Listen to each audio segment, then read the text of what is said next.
Assalamualaikum warahmatullahi wabarakatuh. Perkenalkan, nama saya Carika Pauji dari Teknik Informatika kelas B. Di sini saya akan menjelaskan tentang sumber-sumber hukum Islam.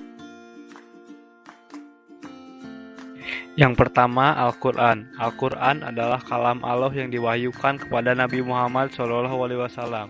Tulisannya berbahasa Arab dengan perantaraan malaikat Jibril. Al-Quran juga merupakan hujah atau argumentasi kuat bagi Nabi Muhammad SAW dalam menyampaikan risalah, kerasulan, dan pedoman hidup bagi manusia, serta hukum-hukum yang wajib dilaksanakan.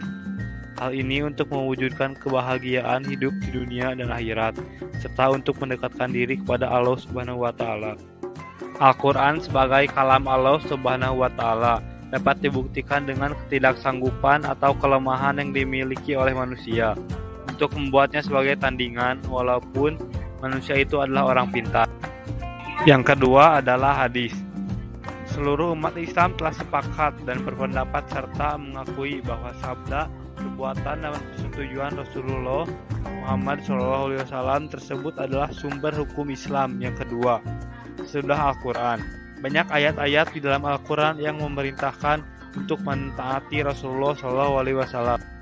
Al-Hadis sebagai sumber hukum yang kedua berfungsi sebagai penguat, sebagai pemberi keterangan, sebagai pentakis keumuman, dan membuat hukum baru yang ketentuannya tidak ada di dalam Al-Quran. Hukum-hukum yang ditetapkan oleh Rasulullah Muhammad SAW ada kalanya atas petunjuk atau ilham dari Allah Subhanahu wa Ta'ala, dan ada kalanya berasal dari ijtihad. Yang ketiga adalah ijma. Imam Syafi'i memandang ijma sebagai sumber hukum setelah Al-Quran dan Sunnah Rasul. Dalam Muharrem atau portal akademik Kementerian Agama bertajuk Pandangan Imam Syafi'i tentang ijma sebagai sumber penetapan hukum Islam dan relevasinya.